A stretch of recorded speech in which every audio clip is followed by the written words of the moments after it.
Hi, I'm Kathy Muehlhauser with the Huron Historical Society in the Huron Public Library. Today is April 11th, 2009, and I'm interviewing George Muehlhauser for the Huron Oral History Project. Okay, Dad, why don't you tell us where you're from? Originally from Sandusky. I was born in Sandusky, and right after I was born, my parents moved to Richmond, Virginia for 4 years, and then back to Sandusky for a year, and then in 1936 they moved out to Old Homestead. And why did they move out there?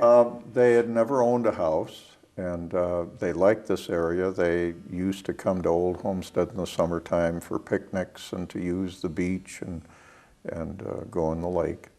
And they bought a lot for $1,000 and built a house that cost $2,600. And we moved out in September of 1936. So what was Old Homestead like? Well, the first winter, there was one other family in us that lived all year, because most of the buildings, most of the houses were summer cottages. Many of them were not finished off on the inside. On the inside, you just see the 2x4s, running to the ceiling and the outside walls. That changed during the war when housing was at a premium. And most of those places were finished off and they put insulation in and so on. But that first winter, there was just one other family. And Old Homestead number 2, there was only one building in. And when the soldiers and sailors came home after the war and were looking for places to build, they sold all those lots over there, and it built up pretty fast. So do you have any memories of growing up in Old Homestead that you'd like to share?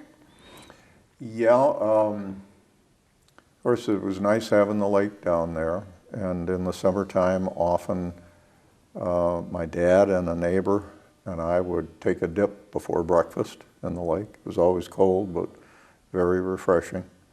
And in the summertime we spent an awful lot of time on the beach, as did most of the people. It was on the weekend, it was a gathering place for families and for children.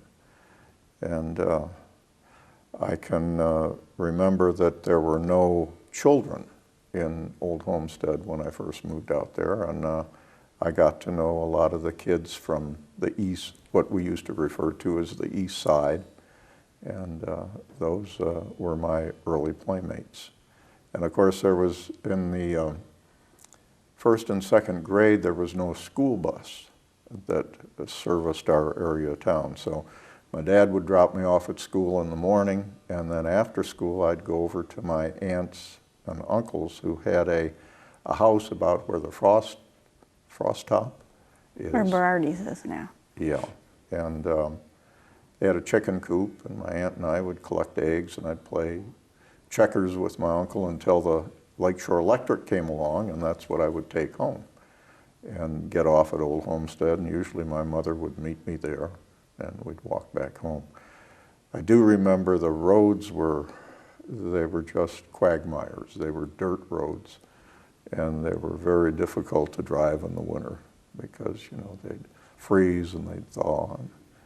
And then in the late 30s, the WPA put in a storm sewer, and most of it was guys with picks and shovels, and I can remember watching them, and there was an awful lot of leaning on the picks and shovels until the big boss had come around, and then they got real busy digging. So you want to explain what the WPA was? Works Progress Administration. It was one of President Roosevelt's agencies set up to try to get people back to work during the Depression. Did they do any other projects in Huron that you know about? Not that I can recall. I believe they, either that one or another similar agency, rebuilt the courthouse in Sandusky. They put a new facade on it at that time. But they had various things that they did in the area. So where exactly was the east side? The east side was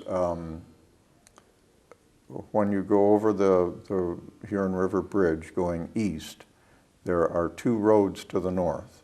One is across from Berardi's restaurant, and the other one is down by Marconi's.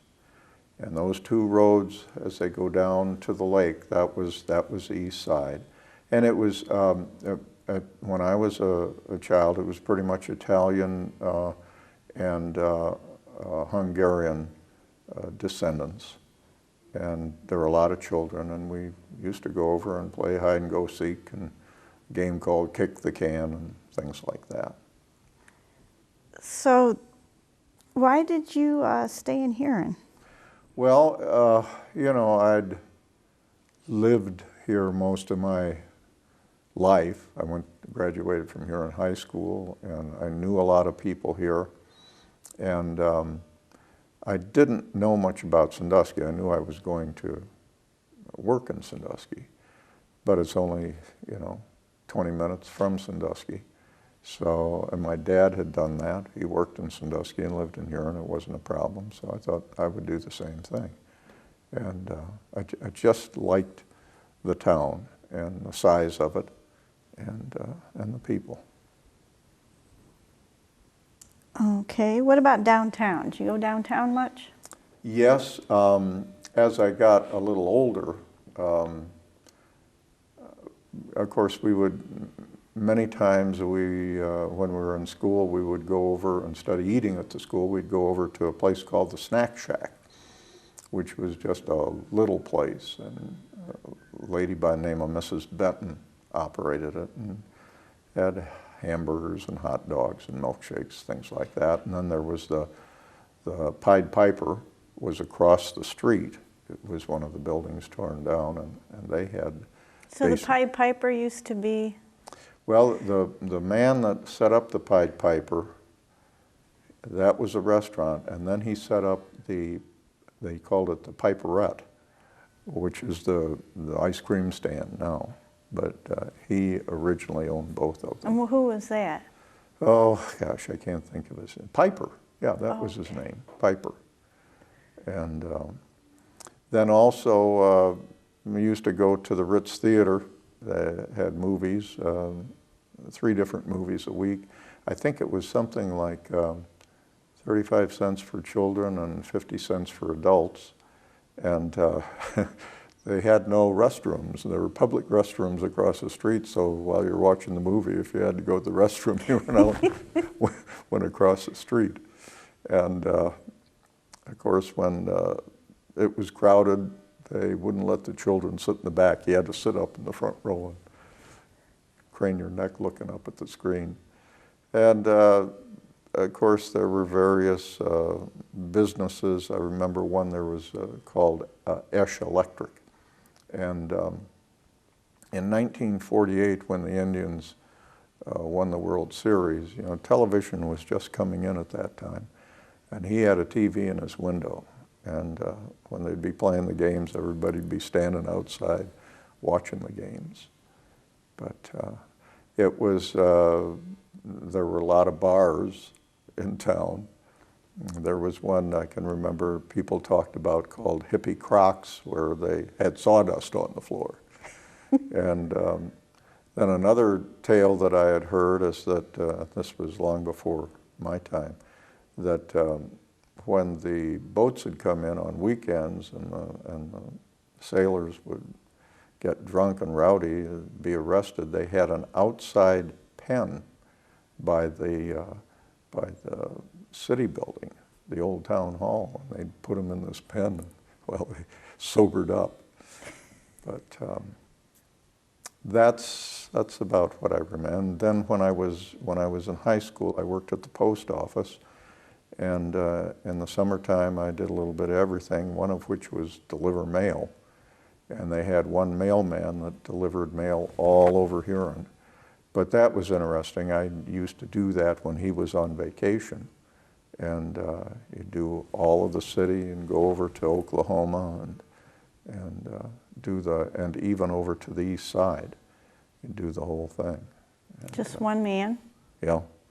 But it was interesting. You got to know where everybody lived, you know, and all the houses, and you got to know all the dogs too.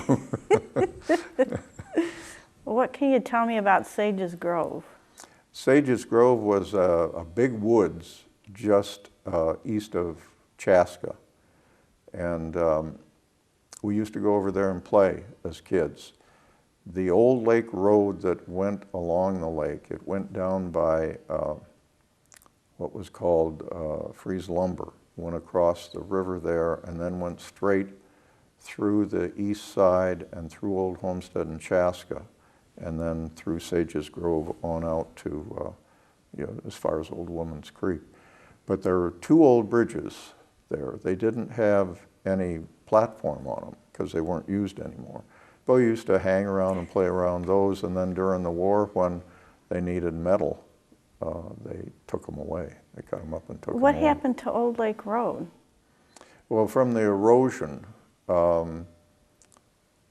down at Oberlin Beach, it started eating away, and I guess that's the reason they had to build a new road farther away from the lake.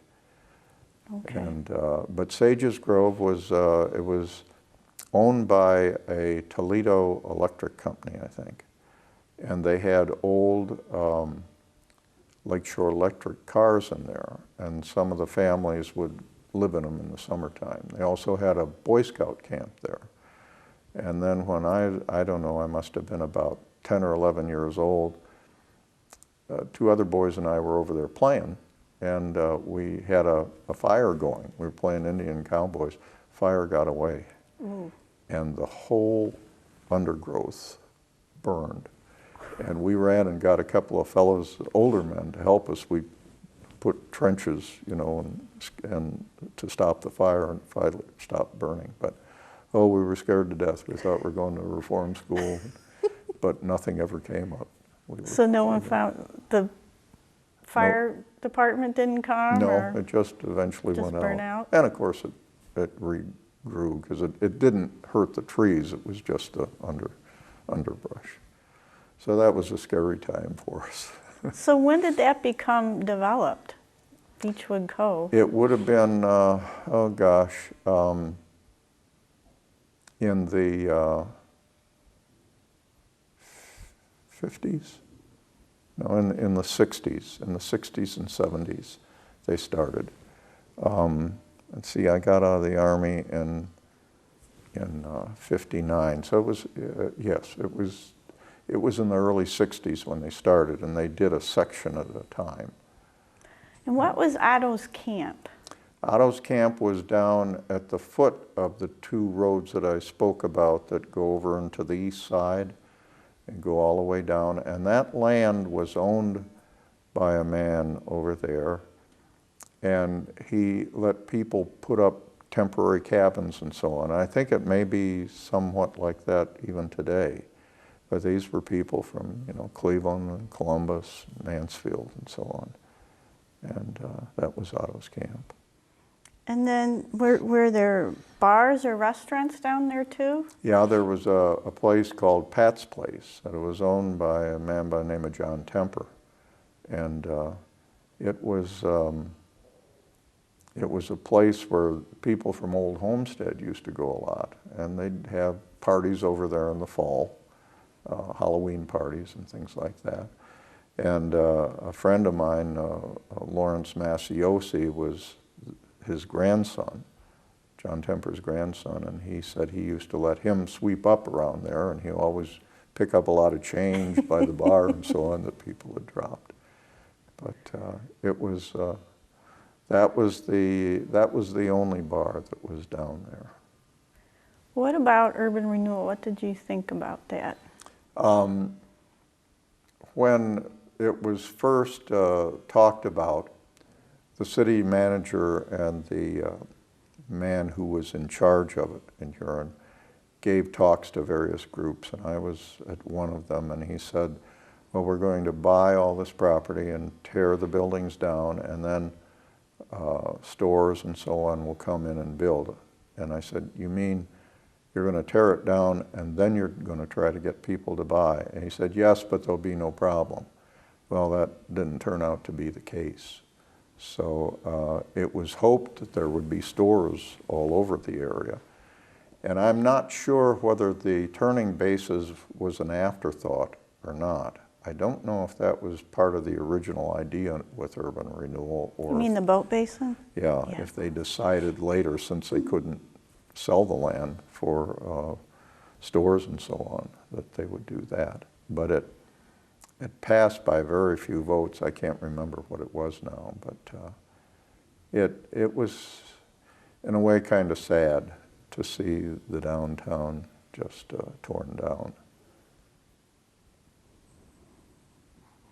Okay. Is there anything else you want to share with us? What did you do when you got out of college? Well, I went in the Army, and for 2 years, and was in Baltimore most of the time at the Counterintelligence Corps headquarters. I was in the CIC, and then came back here and rented a house for a while in Old Homestead, across from my folks.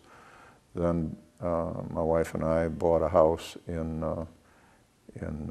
what they called Elwood Heights on Washington Avenue. And then after living there about 10 years, we purchased a house over in Beechwood Cove, and I've lived there ever since. Okay. Is there anything else you want to share with us?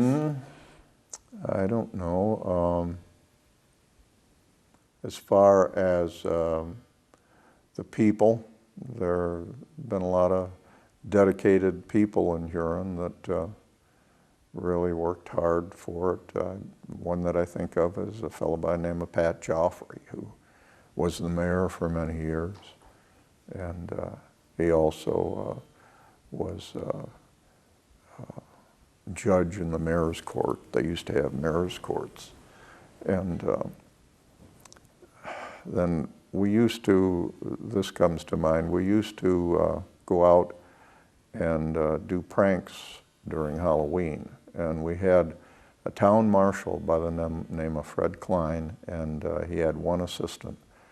And those two fellows were just run ragged during Halloween, because nothing real vicious, I mean, like soaping windows and that sort of thing. And although I do remember one time one of the teachers, a bunch of fellows got an outhouse from out in the country somewhere and put it up on her front steps.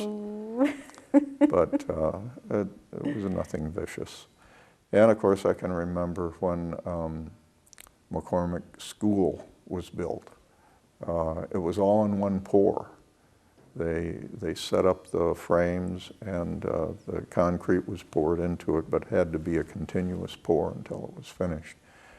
And the old school on William Street that we were in, the librarian of the school library was also the English teacher. And she would have her classes when we were moving into the new school. Everybody would take about 6 books and walk south on Center Street, go down Pigtail Alley, and back up on Ohio Street, take the books to the library. That's how you moved it? That's the way they got the books moved to the library.